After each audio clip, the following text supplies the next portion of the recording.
시청자 여러분 안녕하십니까? KBS 9시 뉴스. 여러분 안녕하십니까? 여러분 안녕하십니까? 여러분 안녕하십니까? 여러분 안녕하십니까? 오늘의 주 KBS 뉴스입니다. 뉴스룸을 시작하겠습니다. 조중동 조중동이 계속 이렇게 경영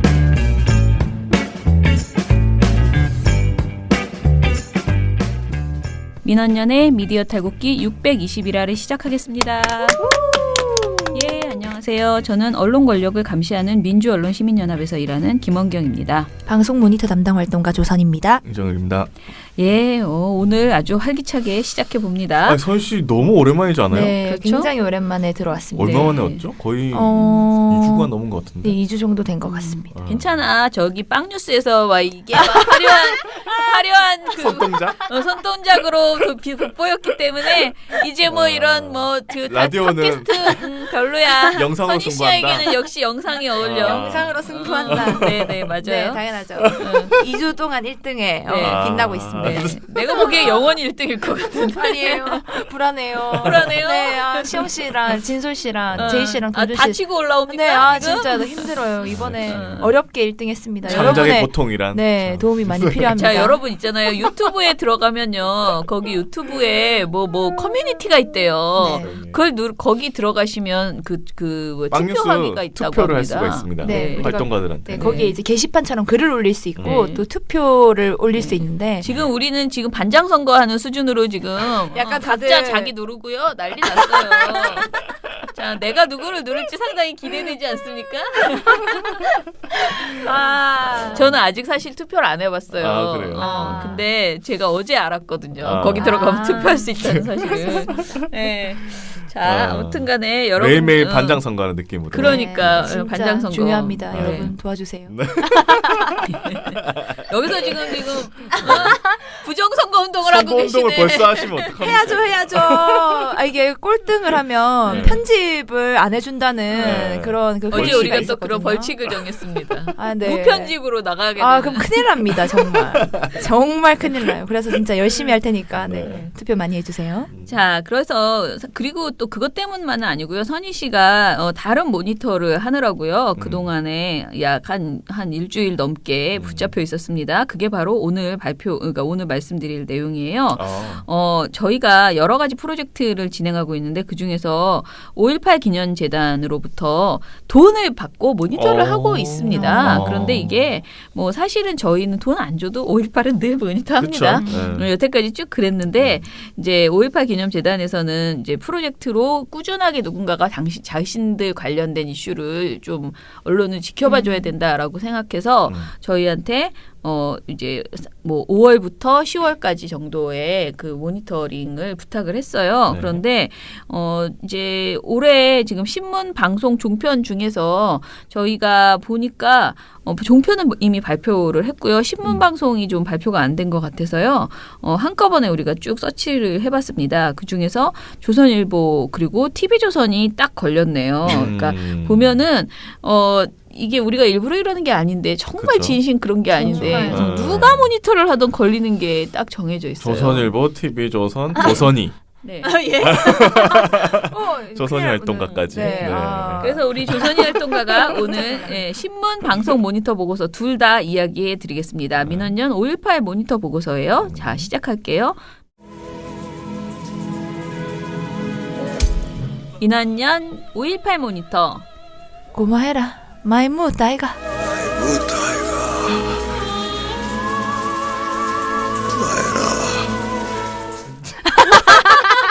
야, 더 잘하네.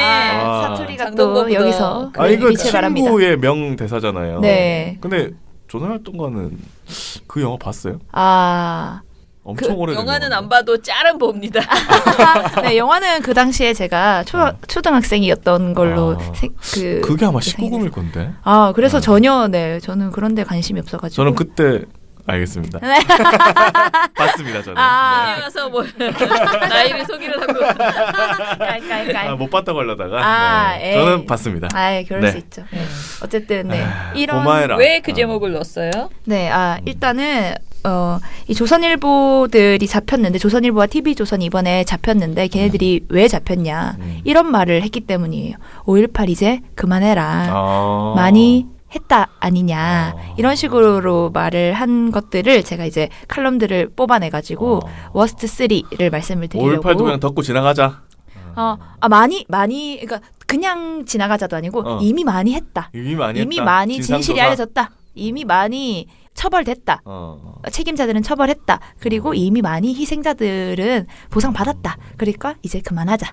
이런 그 칼럼들이 이제 앞으로 소개드릴 칼럼들이에요. 그래서 그런 말을 했고 또 이제 좀 그만해야 될 것 같아서 얘네들이. 근데 실제로 올해에 새롭게 뭔가 드러난 진실들이나 새롭게 드러난 진술들이 되게 많았어요. 그쵸. 생각보다. 그래서 이전까지 계속 발표가 되던 뭔가 의문사했지 않았을까. 그리고 이렇게 많이 행방불명자가 있다는 거 뭔가 시체를 옮기지 않았을까. 아니면 어디다가 안매장을 하지 않았을까. 이런 여러 가지 의혹들이 있었고 또한 그 당시에 이제 책임자로 라고 이제 지적할 수 있는 전두환 씨가 광주에 그날 내려와서 어떻게 진두지휘를 하지 않았을까 같은 것들이 계속 뭔가 우리의 의혹 속에 있었는데 그게 특정인 그리고 특정인 중에서도 특히나 그 당시에 군 안에 내부에 있었던 사람들의 증언이 나왔던 39주기였기 때문에 새롭게 계속 진실이 규명되고 하니까 이제 이분들이 좀 위기의식을 느낀 것 같아요.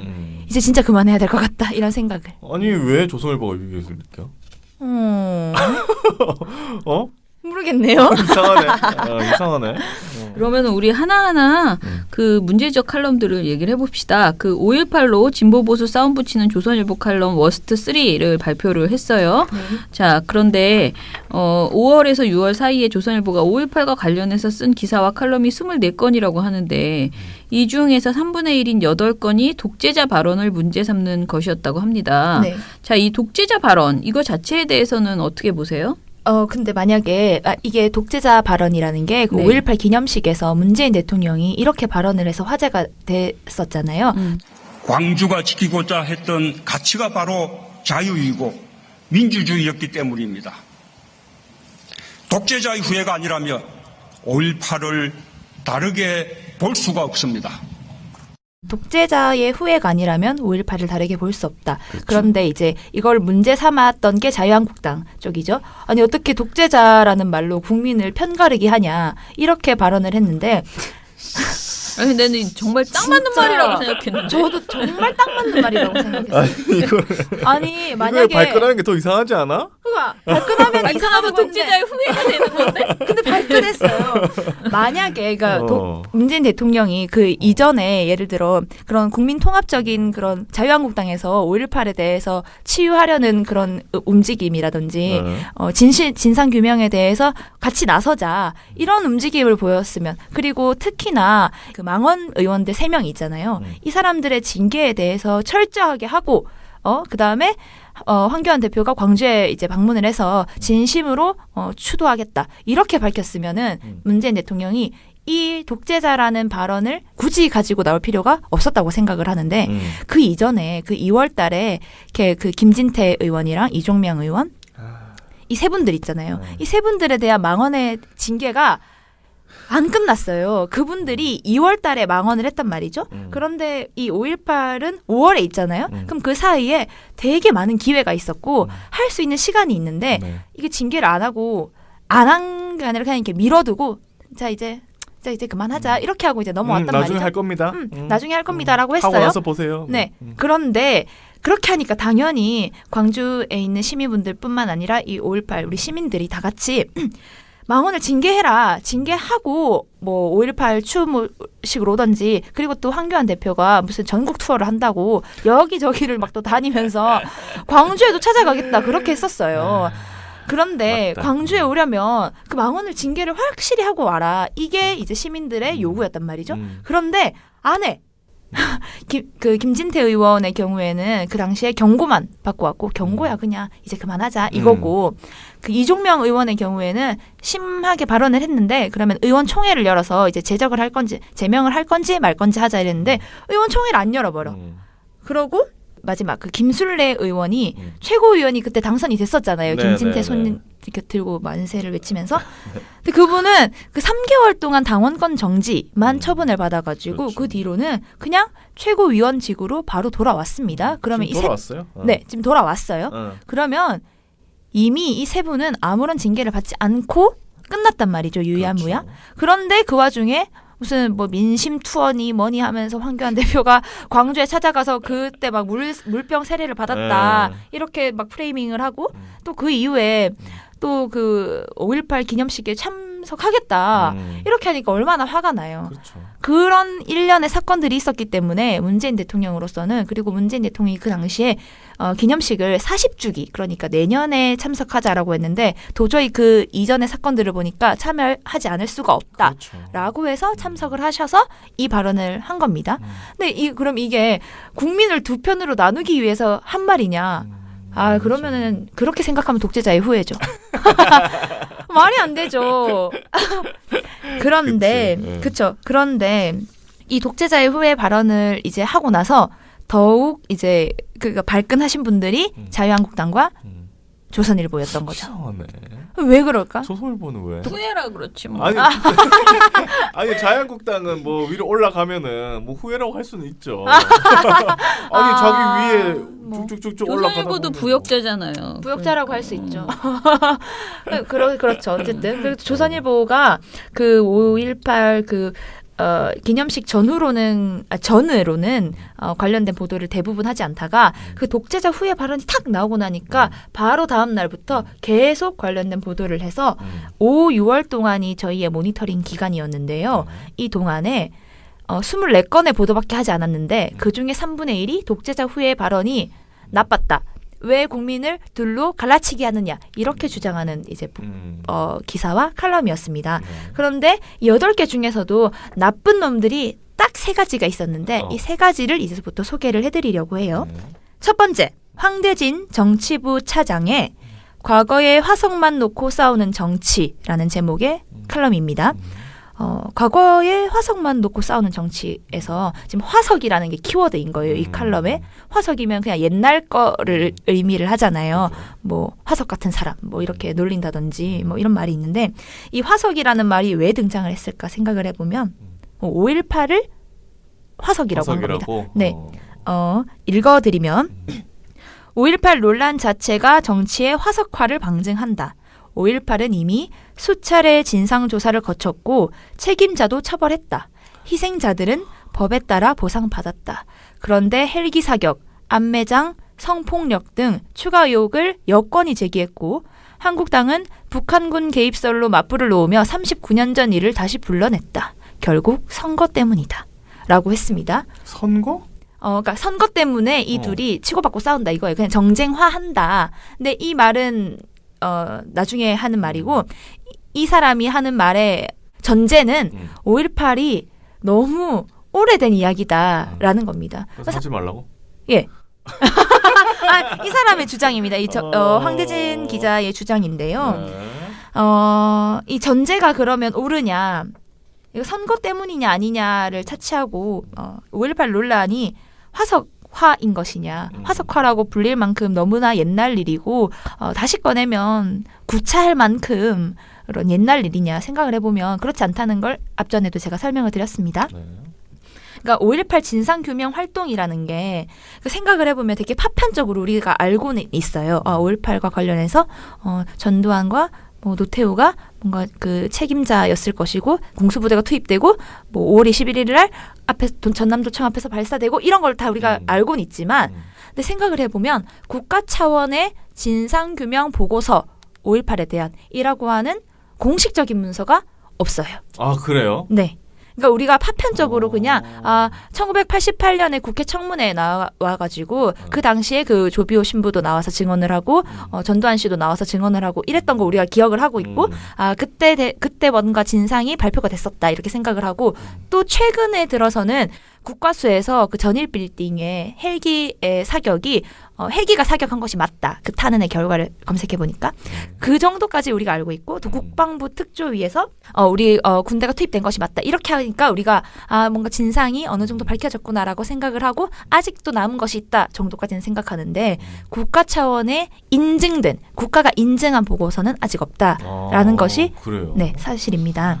그래서 이제 그 지난해 3월에 5.18 진상규명 특별법이 제정이 됐고 그 뒤로 그래서 지금 최근에 논란이 되고 있는 게 진상조사위원을 누구로 추천할 것이냐 이거든요. 그러니까 특별법 안에 진상조사위원회를 두어야 된다. 그리고 그 사람들이 진상규명을 하고 보고서를 써야 된다. 이렇게 되어 있는 거죠.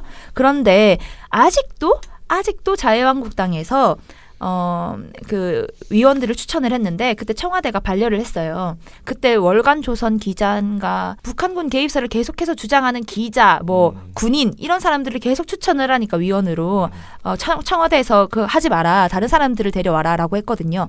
그런데 이게 화제가 됐던 게 한 몇 달 전이에요. 몇 달 전인데 아직까지 제가 최근에 기사를 찾아보니까 아직까지도 자유한국당이 위원 추천을 못했어요.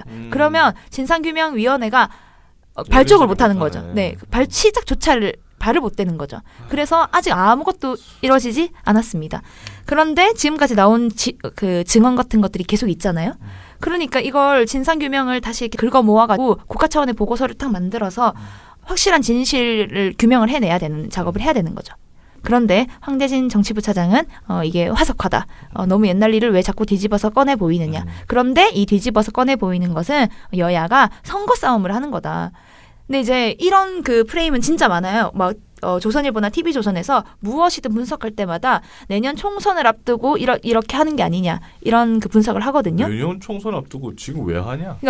그러니까 모든 것을 정쟁화시켜서 무슨 소리야 이게? 난 알 수가 없네. 모든 것을 정쟁화시켜서 약간 그렇게 계속하다 보면 정치 혐오가 늘어요. 무슨 이런 거 5.18까지 무슨 총선으로 총선용 도구로 선거가 쓴다고. 있지도 않은 해. 진짜 세상에. 무슨 뭐 하는 거야 이런 생각을 하게끔 만들거든요. 이런 문제가 있는데 여기서도 똑같이 쓰였습니다. 그럼 일단 첫 번째는 화석이라고 할 수 있는 그 칼럼이었습니다. 화석 좀 짜증나는 게 맨날 뭐 심심한 박정희 얘기하면서 무슨 진정한 화석은 그러니까 어디가 화석이야? 누가 어렸나 해볼까? 5.18은 사실 그거에 비하면은 가장 최근이구만. 애기지 애기. 그죠? 자, 다시 해봅시다. 네. 그러면 두 번째 태평로 과거사위 망령이 미래를 괴롭힐 것이라는 김광일.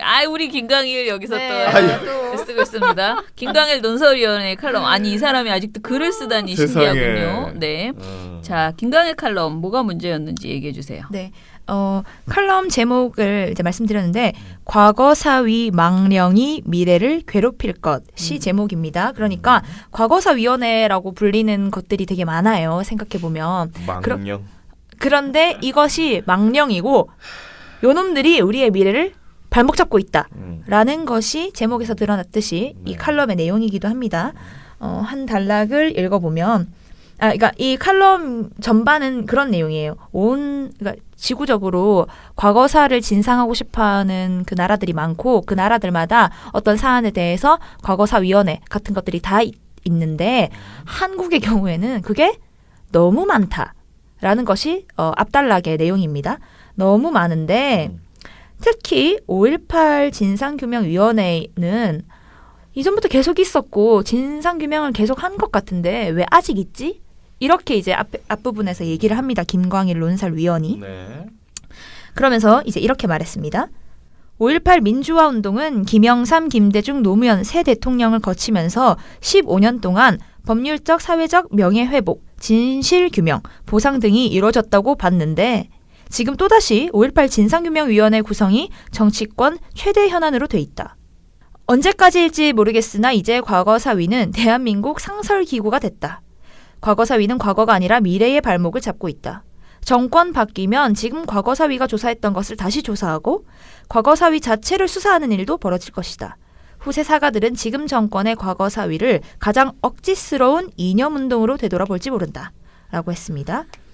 그러니까 5.18 진상규명위원회 이것이 아직 발족하지 못했다고 했고 그래서 이 당시에도 계속 현안이 되어 있었고 5.18 기념식이 있고 그때 당시에 이런 화제가 되니까 그러면은 그 위원회를 왜 아직 안 열고 있느냐라고 하는 게 그 당시에 이렇게 논쟁이 됐었는데 그러니까 이제 이 김광일 논설위원은 왜 이런 이렇게 김대중 김영삼, 노무현 이 대통령 동안 계속 진상규명을 했는데 왜 또 진상규명위원회를 만들어가지고 이걸 또 하려고 하고 이렇게 계속 하고 있으니까 이제 우리의 미래가 앞으로 나아가지 못하는 것이다. 이렇게 주장을 하고 있는 거거든요. 다 안 밝혀졌으니까 지금 계속 하는 거죠. 아, 그렇죠. 그래서 그러니까 우리가 잘못한 거야. 왜냐면 과거사 진상규명을 제대로 못하니까 진짜 계속 민주정부가 들어서면 그 희생자들과 이 원한이 진짜 사무치는 이 많은 그리고 역사라는 게 개인의 원한의 문제가 아니고 역사를 바로 세워야 그 다음에 그런 일이 발생하지 않는데 그렇죠. 그러니 우리가 이거를 계속 하자고 하는데 자기 말 맞다나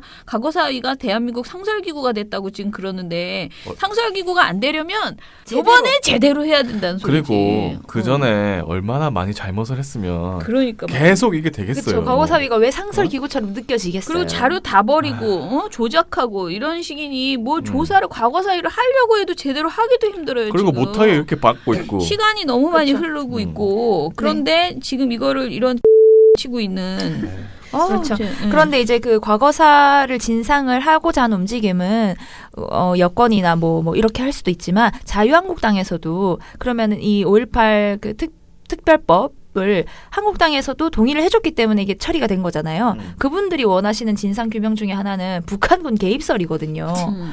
자기들은 이런 말도 안 되는 것의 진상 규명을 요구하면서 지금 이 특별법을 제정한 거고 계속해서 그 진상 규명이가 발족 못하는 건 북한군 개입설을 제대로 진상 규명할 수 있는 위원을 우리가 넣고 싶다라는 게 자유한국당의 주장이거든요. 아니, 그런데 이렇게 치면 진짜 외계인 개입설도 한번 조사해 봅시다. 네? 아, 외계인이 조종한 것이 아닌가 이런 말이 되는 소리 해야지. 그렇죠. 그러니까 북한군 개입설을 자유한국당이 조사 범위에 넣자. 라고 주장을 했는데 이런 것까지 진상 규명을 해야 되니까 미래가 발목 잡히는 것 아닙니까?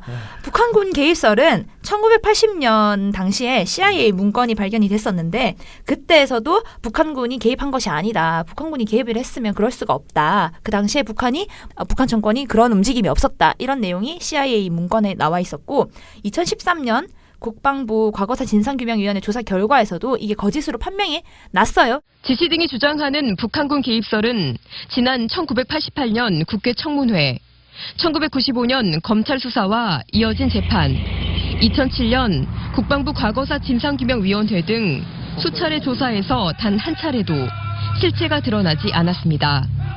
더구나 북한 측 군사 움직임이 없었다는 미국과 중국 등의 80년 당시 기록들 역시 북한군 개입설이 허구라는 사실을 보여줍니다. MBC가 단독 입수한 5.18 당시 미국 백악관 최고위급 정책회의 내용에서는 당시 미국 합참의장이 현재 북한군의 부대 이동이 없고 침투나 공격도 없는 상황이라고 확인합니다. 5.18 당시 미국과 일본 등의 촉구로 중국은 북한의 군사행동 억제를 압박 중이었고 5.18 종료 직후엔 중국 지도자가 일본을 방문해 북한 침투 가능성에 선을 긋기도 했습니다. 지금까지 5.18에 대한 공식 조사는요, 보시는 것처럼 1980년 이후 39년 동안 모두 6차례 있었습니다. 자, 극우 세력은요, 진보 정권이 왜곡 조사를 했다는 비난을 하고 있지만요, 오히려 군사 정권이나 보수 정부 기관의 조사가 더 많았습니다. 하지만 어느 조사에서도 북한군 개입은 확인이 되지 않았는데요. 자, 5.18 당시 신군부 역시 북한 군사 동향은 정상적인 활동 수준으로 특이 전쟁 징후는 없다. 이러면서 북한 배후설은 사실이 아니라고 봤고요. 이 북한군 개입설이 재차 불거진 지난 2013년 이 박근혜 정부 시절에도 같은 입장이었습니다.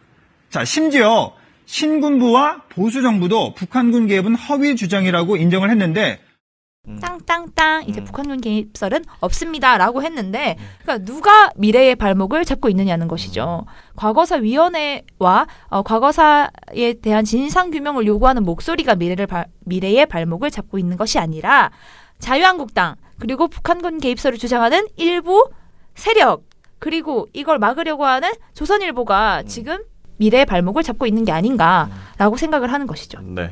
이렇게 길게 말하기도 좀 그러니까 어디서 약간 이거 어처구니가 없어. 이거 반론을 한다는 게 사실. 그러니까 반론의 의미가 없어. 말 같지도 않아 진짜. 자, 그다음에 세 번째 또 나왔습니다. 최보식 칼럼. 아주 골고루 이분은 하셨습니다. 인터뷰 하시다마는 또 칼럼으로 오셨네요. 야, 인터뷰도 진짜 엉망진창이 많은데. 진짜. 네. 자, 최보식 조선일보 선임 기자 광주와 봉하마을 누가 불편하게 만드나라는 제목입니다. 네, 이게 이제 제목을 보시면 알 수 있듯이 광주와 봉하마을을 같은 선상에 일단 두고 이걸 불편하다라고 주장하는 겁니다. 광주와 봉하마을을. 그러니까 이게 5.18이 그 5월의 둘째 주 토요일에 있었고 5월 27일 노무현 대통령 서거가 그 당시에 그 다음 주 토요일인가 그렇게 있어가지고 되게 그러니까 묶을 수 있죠. 그 칼럼 쓰는 사람들 입장에서는 묶어가지고 볼 수는 있는데 이걸 가지고 이제 광주와 봉하마을을 같은 선상에 딱 놓고 나면은 뭔가 진보와 보수 이렇게 양분해가지고 말을 할 수 있잖아요. 그래서 이제 갈라치기를 딱 시작을 하는 거죠. 최보식 선임 기자가 이제 그 대통령 서거 10주기, 노무현 대통령 서거 10주기 추모 분위기를 보면서 이렇게 얘기를 했습니다. 보수 쪽 사람들 마음속엔 어떤 불편함이 있다. 노무현은 보수 진보 진영을 떠나서 소중한 가치라며 이렇게 떠들썩한 행사를 벌이면서 왜 보수의 상징적 인물에 대해서는 그렇게 야박했느냐라고 물으면서 박정희 탄생 100주년 기념무표 발행이 취소됐었죠. 그거랑 그 구미에서 이제 동상 건립을 하려고 했는데 무산됐던 일을 꺼내면서 서운하다는 게 이제 처음 단락의 골자인 거죠. 그러면서 문재인 대통령의 독재자 후의 발언을 들이밀면서 5.18이 마치 진보 진영의 일인 것처럼 글을 써놨습니다. 읽어보면 이는 자기들만 가치 있고 대접받을 수 있다는 도덕적 오만과 같은 것이다. 얼마 전 광주 민주화운동 기념식에서 한 발언도 그렇다. 천안함 피격은 북한과 무관하다던가 세월호 침몰에는 정권이 개입됐다는 주장에 대해 침묵하던 대통령이 왜 이 부분, 그러니까 5.18에만 민감했나. 그의 머릿속에는 자신의 세력은 민주화 가치를 지키는 쪽이고 한국당을 비롯한 안보 보수 쪽은 독재 정권 잔당으로 입력돼 있는 것 같다. 입력이 아니라 사실일 수도 있습니다. 네. 근데 이제 개인은 다른 각도에서 광주를 볼 수 있는 거다. 그게 민주화를 거쳐 획득한 사상과 표현의 자유다. 이를 독재자의 후에 운운하는 게 바로 독재자적 발상이다. 라고 최보식 선임 기자가 칼럼에 썼습니다. 근데 이제 들어보면 이제 황당합니다. 5.18을 일단은 저는 이제 5.18 관련된 보고서를 썼으니까 5.18을 지금 진보와 보수의 문제로 딱 양분시켜 놓고 너네 5.18은 그렇게 하면서 왜 천안함엔 그렇게 무관심했어? 왜 박정희 우표는 안 만들어줬어? 이렇게 말을 하거든요. 네. 그리고 지금 이렇게 하면서 우리가 광주에 대해서 다르게 시선으로 볼 수 있는 거지. 너 독재자 후에 발언한 게 그게 더 독재자야. 민주화를 거쳐서 우리가 어제 표현의 자유를 획득했는데 누가 획득한 건지 모르겠지만 표현은 획득했는데 왜 우리가 이렇게 말하는 걸 너가 독재자라고 이제 지적해라고 최보식 기자는 말을 한 거죠. 근데 이제 5.18이 보수와 진보의 문제가 당연히 아니고 민주화 세력이 더 가치 있다. 뭐 산업화 세력은 뭐 폄하해야 된다. 이런 건 더욱더 당연히 아니고 그러니까. 상식과 정의와 이걸 지켜나가는 문제인 사람이 거잖아요. 얼마나 죽었는데 그거를 진보와 보수로 생각을 해요? 그렇죠. 그리고 얼마나 죽었는지 아직도 제대로 알 수 없어요. 우리가. 누가 시켰는지도 아직 안 밝혀졌어. 명확하게 하지 않았죠. 그러니까 이제 계속 문제를 제기를 하는 것이고 그럼 이게 보수와 진보의 문제인가? 보수는 뭐 사람 죽여도 돼 그럼? 그러니까 그런 말이야? 무슨 말이야 도대체? 그렇죠. 그러니까 천안함이나 세월호 뭐 기념우표 이런 것과 엮어서 볼 문제는 당연히 더 아니고, 그러니까 누구는 5.18을 지지하고 누구는 세월호를 지지하고 이렇게 나눠서 볼 수 있는 게 아니잖아요. 그렇죠. 근데 이제 이렇게 갈등을 이제 부각시켜서 진보는 뭐 세월호와 5.18을, 뭐 보수는 산업화와 뭐 이런 걸 이렇게 하다 보면은 이게 갈등을 이렇게 계속 조장하다 보면 아까 말했듯이. 정치 세력이 이익을 보거나 정치 세력과 결탁한 언론 아니면 어떤 뭐 기업 세력들이 이익을 보게 됩니다. 왜냐하면 정치 혐오를 계속 조장하다 보면은 알아서 해라. 이게 계속 이제 그 역사가 되풀이 되듯이 계속 이런 논란이 계속되면 우리한테는 어떤 무력감 같은 것만 남거든요. 그렇죠. 그렇게 되면 피해를 보는 건 피해자와 피해자 가족들, 유가족과 유가족 가족들이란 말이죠. 그리고 국민들. 그렇죠. 이렇게 해서 이제 이익을 받는 쪽은 제 생각으로는 결탁한 조선일보일 것인데 이렇게 이제 하면 안 된다라는 말을 하기도 지친다라는 생각을 하게 만드는 거죠. 그러면서 이제 자유한국당 망원 3인방에 대해서 이제 우리가 개인으로 보고 그 사람들이 광주에 대해서 북한군 개입이 있었다라고 하거나 희생자들 무슨 뭐 그 보상자들의 명단을 공개를 해야 된다라고 말하는 게 이게 우리가 또 말할 가치를 잘 못 느끼는 그 발언인 거죠. 이런 칼럼들이 이제 조선일보에 5월 말쯤에 줄줄이 연이어서 나왔던 것들입니다. 이놈들이 대부분 5월 18일 이후 23일, 24일 이 상간에 쭉쭉쭉 나왔던 컬럼들이거든요. 근데 이 사람들은 진짜 법으로 잡아 넣어야 돼. 내가 보기에. 왜냐면은 이게 광주를 다른 각도에서 볼 수 있다라고 하는 말 자체가 사실은 광주에 대한 유언비어를 종용하는 그렇죠. 거의 그런 발언이잖아요. 가짜뉴스 얼마나 많은데 네. 그거를 그러니까 뭐 다른 각도에서 보는 게 뭐가 문제냐. 그거 다 삭제되는 지금 발언임에도 불구하고. 다른 각도 결국 북한군 개입 아니에요? 그러니까요. 북한군 개입이고 유공자들 명단 까야 되고 뭐 이런 것들이잖아요. 네. 참. 그 외에 이제 신문에서는 네. 6.25와 5.18을 단순하게 비교하는 그런 프레임도 있었거든요. 왜냐하면 6월이 있었으니까 6.25는 홀대하면서 5.18은 뭐 이런 거 있잖아요. 이런 것도 있었는데 이것은 민원련 홈페이지에 오시면 더 자세히 볼 수 있고요. 이제 방송으로 넘어가 보면 근데 이 주장을 6.25와 5.18을 단순 비교하는 주장이 생각보다 굉장히 많이 나왔어요. 아, 그래요? 시민들 사이에서도 그러니까 6.25가 보수 어떻게 그걸 꼭 비교를 해? 일배가 아닌 그러니까 그 보수적인 생각을 가지고 있는 많은 분들이 왜 6.25는 59주년인데 얘기를 안 했고 5.18은 왜 이렇게 많이 했었는데 5.18은 지금 지금 말한 것처럼 이제 과거사에 대한 그 진상규명들을 막 논란이 되고 있는 그런 상황이었고요. 나는 내년이 6.25 60주년이에요. 그러면 6.25 관련된 보도 많이 나오는 게 정상이라고 생각을 해요. 그런데 꼭 그걸 단순 비교해서 왜 5.18은 이만큼 보도했고 6.25는 조금만 보도했어. 이 논리 자체가 너무나 우스꽝스럽다라고 생각을 해요. 그러니까 올해는 그리고 3.1운동 100주년이기 때문에 3.1운동을 굉장히 많이 보도했잖아요. 네. 그런 것처럼 어떤 그 몇 주년이라는 가치가 있는 해가 있어요. 그런데 지금 6.25가 그런 해도 아니고 그리고 어떤 논란이 되는 그런 해가 있고 무슨 과거사가 지금 갑자기 6.25 관련된 것들이 막 드러난 것도 아니고 그런데 무조건 6.25를 보도를 안 했다? 그리고 6.25 행사에서 홀대를 받았다? 무슨 홀대를 받아? 대통령이 다 모시고 다 했어요. 네. 그런 행사도 다 했는데 이런 소리들을 지금 하고 있어요. 아니 그리고 6.25에 대해서 지금 무슨 논란이 있나? 그러니까요. 그런 것도 없어. 네. 그렇죠. 그 당시에 예를 들어 국가폭력이 자행됐다 그런 건 원치 않아요. 그런 건 또 원하는 게 그래서 아니야. 그런 게 해소되는 걸 바라는 게 아니잖아요. 네네. 아무튼 그렇습니다.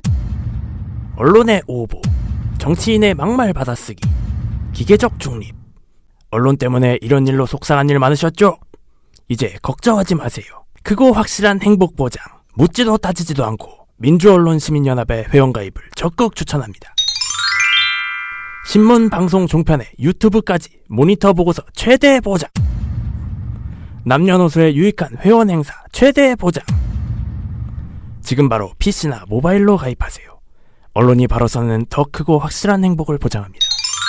본 후원은 만기 환급금이 없는 순수 행복 보장형입니다. 본 후원은 매달 최소 10,000원의 돈이 들며 후원금은 전액 언론운동에 투명하고 소중하게 사용됩니다. 기타 문의사항은 민원련 전화번호 02-392-0181로 해주시기 바랍니다. 민주언론 시민연합.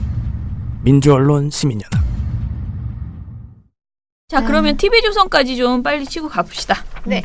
자, 이제 방송에서는 5, 6월 동안 진상규명과 관련된 그 발언들이 많았고, 특히나 JTBC에서는 광주로 전두환이 헬기를 타고 내려오는 것에 대해서 증언을 하신 분이 나와서 인터뷰까지 했었던 상황이기 때문에 이 진상규명을 하려고 시도를 하면 얼마든지 할 수 있었다. 방송사 쪽에서도. 그런데 방송사들의 5, 6월 5.18 관련된 보도량을 보면 176건 정도가 나왔는데 이 중에서 한 5분의 1 정도가 진상규명과 관련된 목소리였고 JTBC가 제일 많았거든요. 네. 그런데 정말 단 한 건도 보도하지 않은 방송사가 눈에 띄었으니 그것이 바로 TV조선이었습니다. 정말 한 0. 번도 안 했다고요? 네, 0입니다. 특히나 진상조사위가 구성됐냐 안 됐냐 이런 것도 0이고 자유한국당에서 망언이 나왔는데 그걸 징계하고 있느냐 마느냐도 0건이고 그러니까 모든 이런 뭔가 징계를 했느냐 아니냐 진상규명이 되고 있느냐 아니냐 위원회가 발족하느냐 마느냐 이런 것들은 다 보도를 안 하고 장난 아니네. 특히 제일 많이 보도했던 게 황교안 대표가 5.18 기념식에 참석을 할 것이냐 말 것이냐. 그리고 참석을 했을 때 그 당시에 저 너무 웃겼는데 막 뒷문으로 도망가고 그랬던 거 길 만들어서. 그렇죠. 잔디길에 막 숲으로 들어가고 네. 막 들어올 때도 엄청 그 힘들게 들어오고 그랬었잖아요. 얼마나 황교안 대표가 광주를 찾았는데 홀대받았느냐. 얼마나 시민들이 무례하게 대응을 했느냐. 이런 것들을 보도하면서 TV조선이 이 5.18 보도를 많이 했습니다. 그런 것만 했다고? 네. 정말 다 0건이고. 황교안 팬페이지 이런 데 아니고 TV조선에서. 네네. 황교안 팬페이지도 아니고 자유한국당 공보실도 아니고 TV조선에서 이렇게 했다는 것이죠. 그러니까 황교안 대표가 비판받는 원인은 그 당시에 망원 내 징계를 하지 않았다는 거잖아요. 근데 아까 말씀드렸듯이 자유한국당 내에서 망원 징계가 어떻게 이루어지고 있느냐는 단 한 건도 보도하지 않았습니다. 그런데 황교안 대표가 광주에 가서 물 세례를 받았다. 뭐 의자가 뭐 집어던지고 그런 일이 있었다. 이런 것들은 보도를 하는 거죠. 아니 근데 망원 얘기는 했나? TV조선에서. 망원 얘기를 그 당시에 2월에는 못 이겨서 했을 수도 있는데 지금 기억이 안 나는데 했을 수도 있는데 그보다 저는 징계 상황과 5, 6월이 됐으니까 이거를 기념식 이전에 망원 징계를 분명히 하고 가야 된다. 이런 것에 대해서 보도를 했었어야 되고 그쵸. 이거 안 하기가 참 힘든 그런 거라고 생각을 해요. 그것 때문에 사람들이 그렇게 하는 건데. 네, 그것 때문에 그렇게 하는 건데 그걸 보도 안 하고 황교안 대표가 광주에 가서 물 맞았다 이런 것만 보도하니까 TV조선을 보시는 그 시청자들은 그렇게 알고 있을 수 있잖아요. 문제가 많다는 생각을 합니다. 그런데 이제 약간 그 눈에 띄는 보도가 있었으니 그 39주기 그 당일에 기념식을 찾았는데 황교안 대표가 그렇게 좀 뭐라고 해야 되지? 징계를 안 하니까 어쩔 수 없지. 그렇게 그렇죠. 항의를 해야 되고 그리고 그렇게 들어가려고 하는데 시민들이 이제 막 몸으로 막고 했었잖아요. 그러면 당연히 흙 좀 묻을 수 있는 거 아니겠습니까? 그런데 TV조선이 황교안 대표의 바짓단이 흙투성이가 됐다고 보도를 했습니다. 난 진짜 처음 알았네. 황교안 대표가 5.18 기념식에 가가지고 이게 뭐? 저도 참 이게 뭔지 모르겠어요. 뭐야 이게? 너무 TMI. 이게 바로 too much information인데. 세상에. 그러니까 당일 5월 18일 당일 제목이 의자 물병 봉변. 임을 위한 행진곡 재창입니다. 그러니까 지금 이 제목 자체가 황교안 대표가 기념식에서 무엇을 했냐를 다 보여주는 그 제목인데요. 그러니까 의자와 물병으로 봉변을 당했고 그렇지만 그럼에도 불구하고 광주를 추모하는 마음으로 임을 위한 행진곡을 불렀다라는 게 TV조선의 이제 이 리포트의 주장인 거죠. 그러니까 그 황교안 대표가 국무총리 시절엔 임을 위한 행진곡 안 불렀다가 이것도 이제 좀 화제 같은 게 됐었잖아요. 이제 그 말을 해주고 싶은 거예요. TV조선에서는. 광주를 찾았다. 자유한국당 대표가. 세상에. 그런데 임을 위한 행진곡도 불렀다. 이 말을 해주고 싶은 거죠. 그런데 시민들이 항의를 하는 바람에 대표의 바짓단이 흙으로 물들었다. 이 말을 해주고 싶은 거죠. 바짓단이. 자, 그럼 이제 TV조선 그 리포트를 좀 보겠습니다. 최원국 기자는 그러니까 이 TV조선에서 화면 보면은 막 몸으로 실랑이를 벌이거나 의자가 날아들거나 이런 모습을 화면에 막 다 보여줍니다. 그러면 황교안 대표가 이 얼마나 어렵게 행사장으로 들어갔는지가 설명이 되잖아요. 최원국 기자는 자유한국당 황교안 대표가 도착하자 시민단체들이 거세게 항의합니다.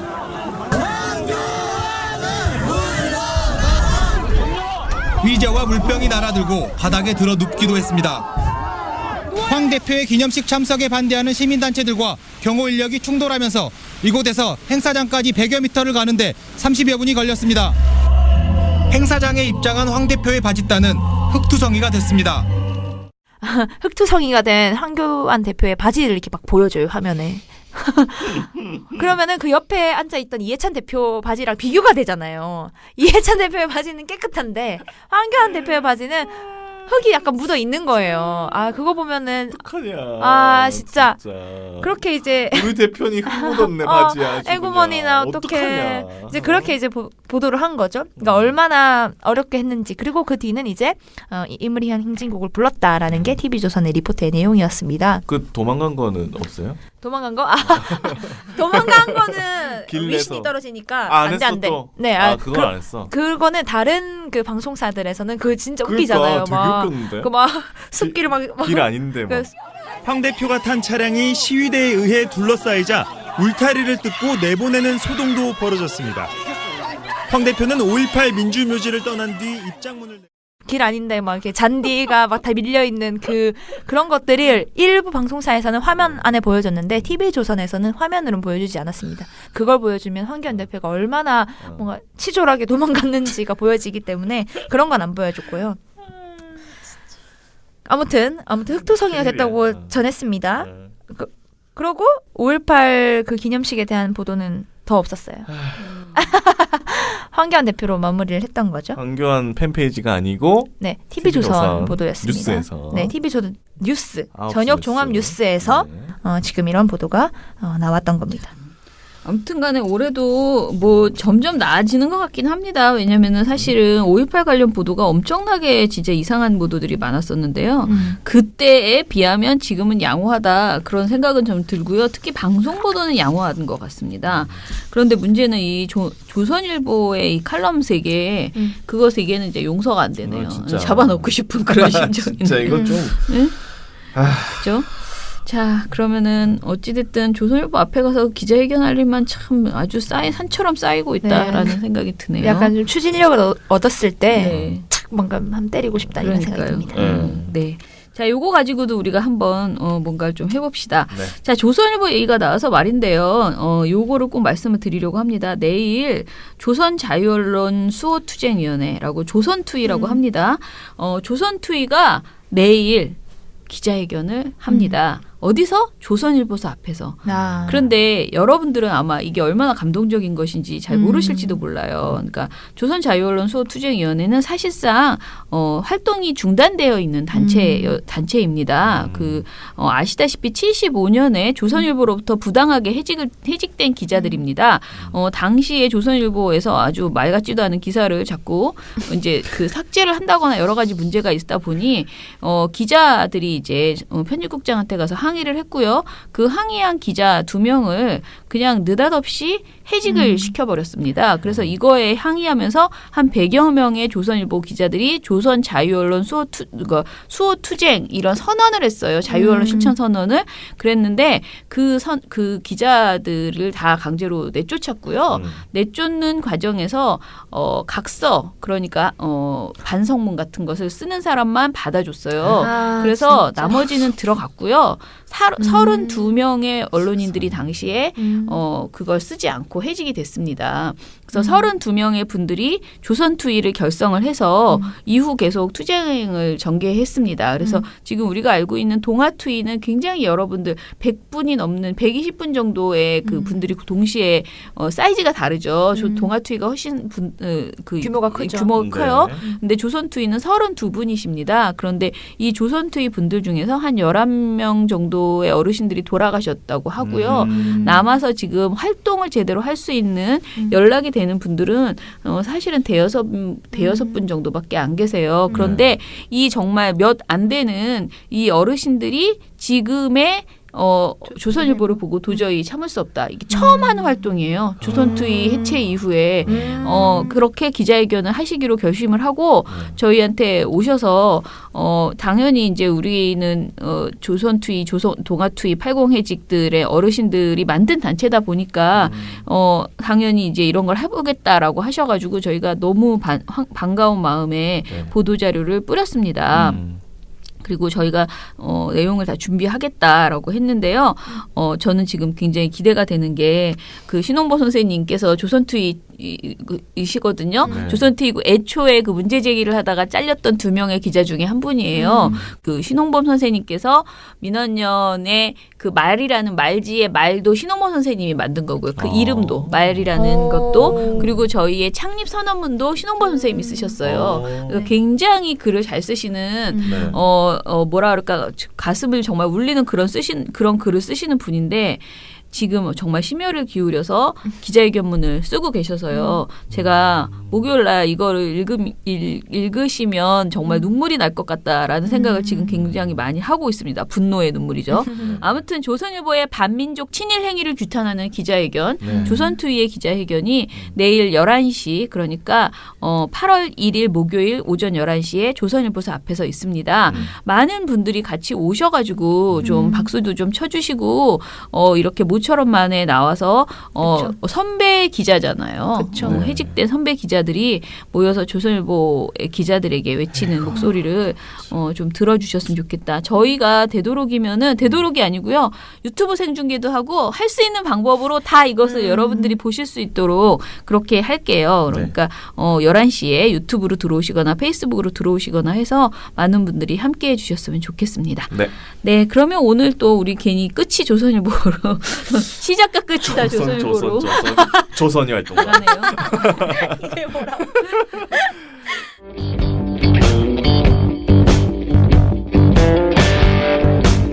스마트폰 보다가 태연하게 가입했다. 가입이 간편하니까. 민주언론 시민연합.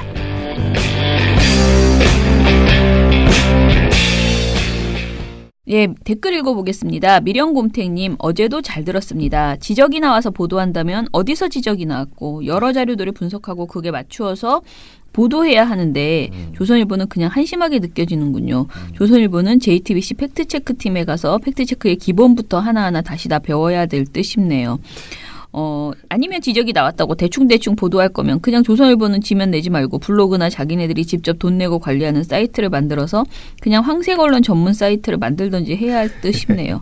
그러면서 자연스럽게 폐간당하는 식으로 2주 전 공시영 활동가님의 빵뉴스에서도 다루었던데 이번에 다루니 꼭 빵뉴스가 예고편이 된 느낌이군요. 물론 베스트 빵뉴스는 2주 연속 마법사께서 되셨지만요. 라고 하셨습니다. 그리고 일본도 조중동 같은 가짜뉴스 양산소가 있나 보네요 하면서 괴뢰가 보내온 귤은 전리품, 북문건 1 보도는 가짜뉴스라는 보도를 내주셨는데요. 이 북문건 1 보도는 가짜뉴스 이거는 저희가 어제 저희가 모니터를 이걸 하고 있었잖아요.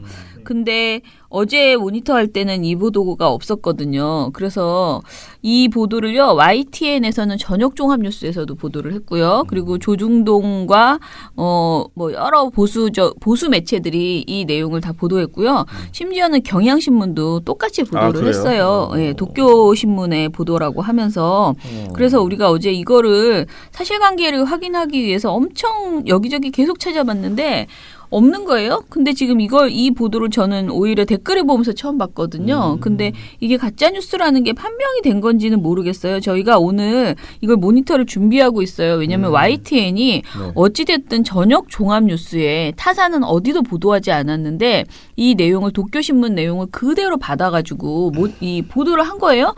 사실관계 확인도 안 하고 최소한 이렇게 말할 수 있어야 되잖아요. 도쿄신문 보도에 따르면이라고 하면서 이건 확인이 필요하다라거나 이런 말은 할 수 있어야 되잖아요. 그런 얘기도 안 해가지고 굉장히 애매하게 보도를 한 거예요. YTN. 그래서 저희가 그거를 YTN을 지적을 하기 위해서 지금 모니터를 하고 있었는데 31일 보도로 다시 한번 문제가 있다는 것이 입증된 것 같으니까요. 저희가 좀 더 확인해 보겠습니다. 예, 그리고 여러 가지 기사들을 미령곰탱님이 올려주셨는데 이건 하나하나 찾아볼게요.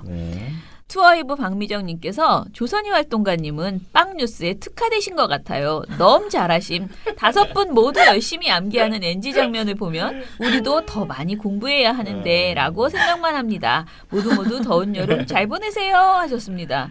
외워서 하세요?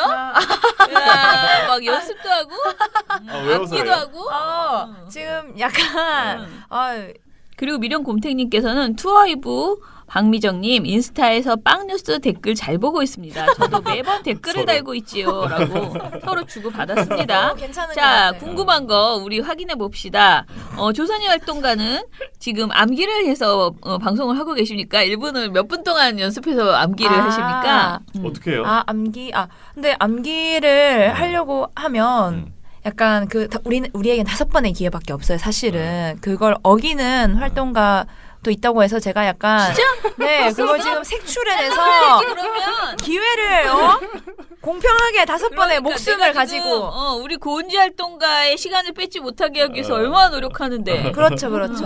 그래서 5번 안에 하려고 하면은 약간 외워서 하는 것보다는 앞에 그래도 대본 같은 게 있는 게 좀 좋더라고요. 아니 뭐 토시 하나 틀리고 하는 건 아니고 그냥 네네. 예, 기본적인 내용을 깔고 있는 거죠. 네네. 기본적인 내용을 깔아놔야 마음이 좀 편하고 거기서부터 이제 약간의 키워드를 보면서 좀 손동작과 손동작 이런 거에 신경을 쓸 수 있기 때문에 앞에 내용을 깔아두기는 해요. 근데 외우진 못하고. 그러면 손동작은 연습하는 거잖아요.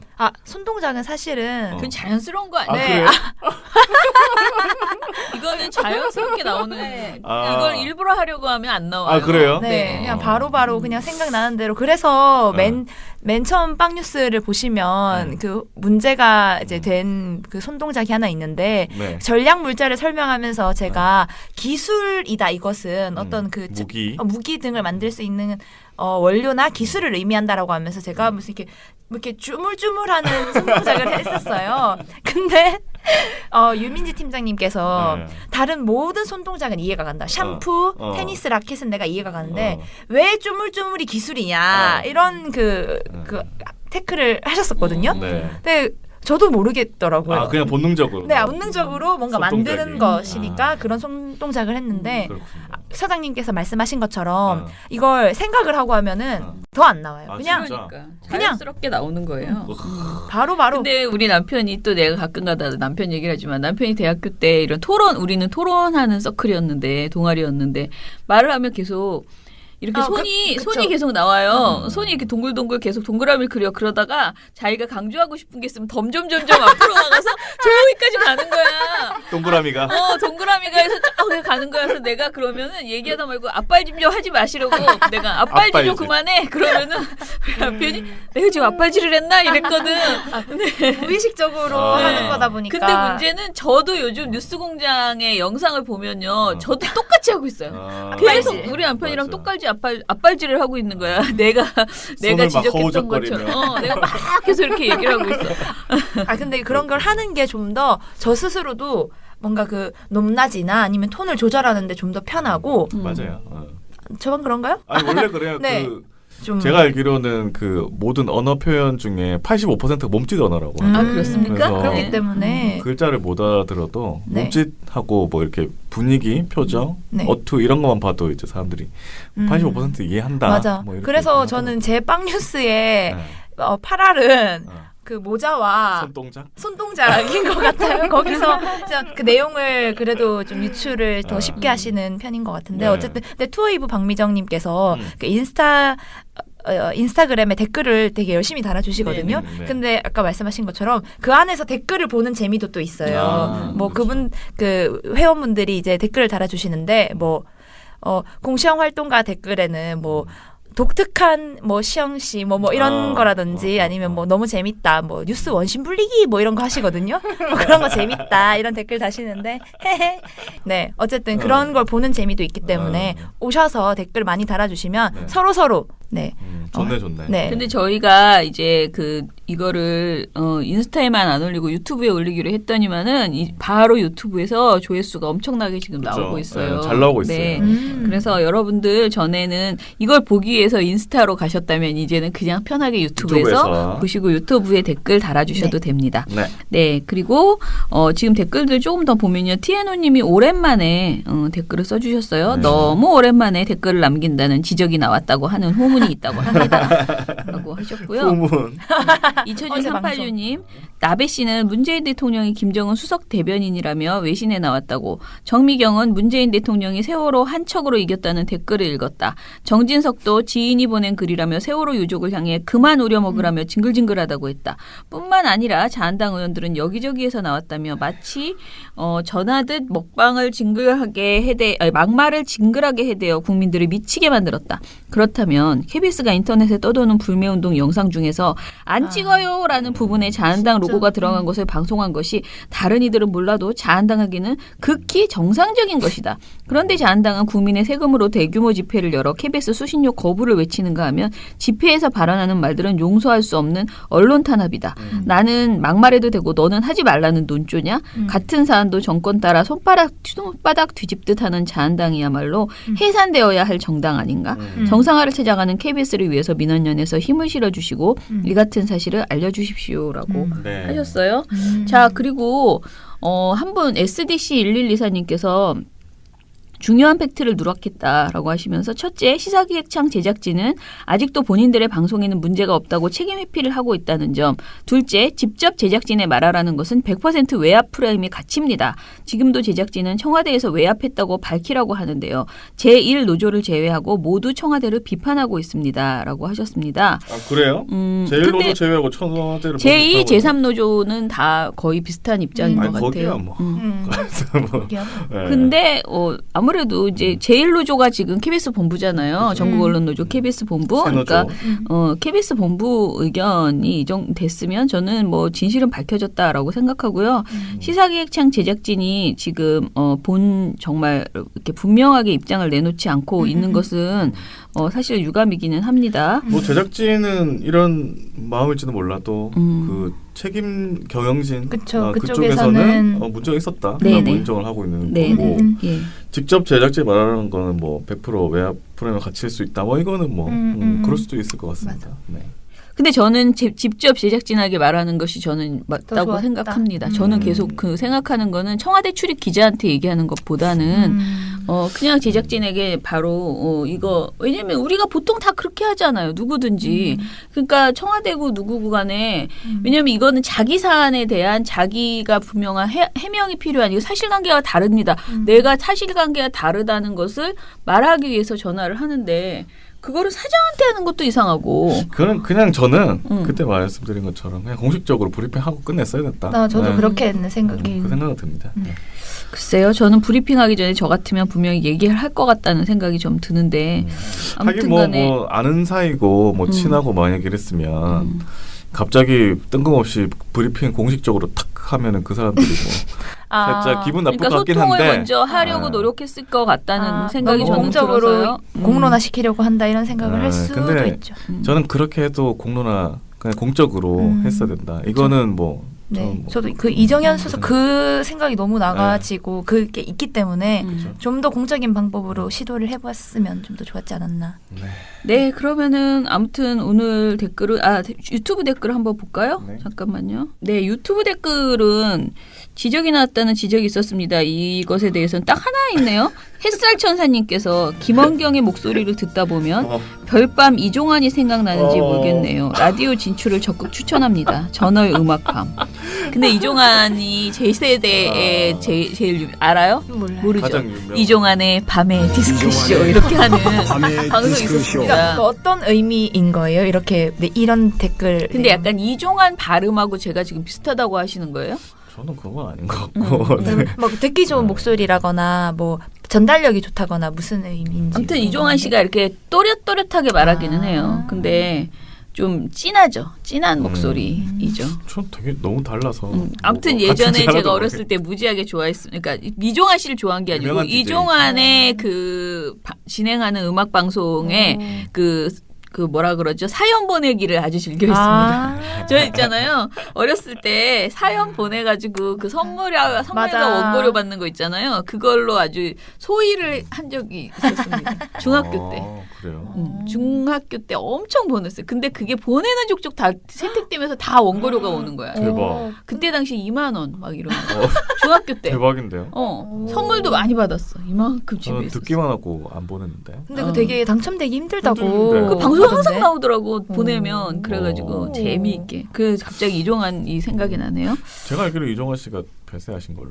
그러니까요. 근데 아무튼간에 그 라디오에서는 거의 저는 음악 DJ 할 때는 못 듣고 그 최유라 씨와 함께하는 약간 아침 프로 같은 거에 라디오가 있었거든요. 네. 아, 그런 것도 나중에 하셨구나. 옛날에 그거 하실 이게 때 밤 10시에서 12시에 하는 그 라디오 있잖아요. 그걸 하셨거든요. 그게 굉장히 인기 있는 MBC. 그래서 아무튼 굉장히 우리 저 어렸을 때, 저 중학교 때니까 얼마나 500년 전입니까? 그런 시절에 500년 500년 전이죠. 도깨비. 자, 아무튼 간에 라디오 진출 제 방은 만약에 사무처장 그만두면 제가 한번 꿈꿔보겠습니다. 저희는 근데 밤음악 방송보다는 네. 아침 방송이 더 나을 것 같아요. 아, 그렇습니까? 네. 그쵸, 아침 밤은 진행. 너무 듣기 싫을 것 같기도 합니다. 아침에 딱 듣고 뭔가 정확하게 딱 아침 전달력이나 뉴스 이런 게 딱 좋기 거는 때문에 저는 맞아. 더 좋을 것 같아요. 자, 아무튼 간에 우리끼리 착각에 나를 이미 라디오 스타라고 머리에. 네. 자, 그러면은 오늘 방송 이것으로 마무리하겠습니다. 민원연의 미디어 탈곡기는 내일도 열심히 털어드리겠습니다. 탈탈탈 안녕. 네, 오늘 뉴스데스크 마치겠습니다. 청년에게 꿈과 희망을 채널 A가 함께합니다. KBS 9시 뉴스 오늘 순서 모두 마치겠습니다. SBS는 앞으로도 내일 끝까지 뵙겠습니다. 파헤치겠습니다. 고맙습니다. 오늘 8시 뉴스9 모두 뉴스 마치겠습니다. 여기서 마치겠습니다. 시청해주셔서 고맙습니다. 뉴스팔 여기서 마치겠습니다. 저희들은 내일도 최선을 다하겠습니다. 여러분 고맙습니다. 탈탈탈 안녕.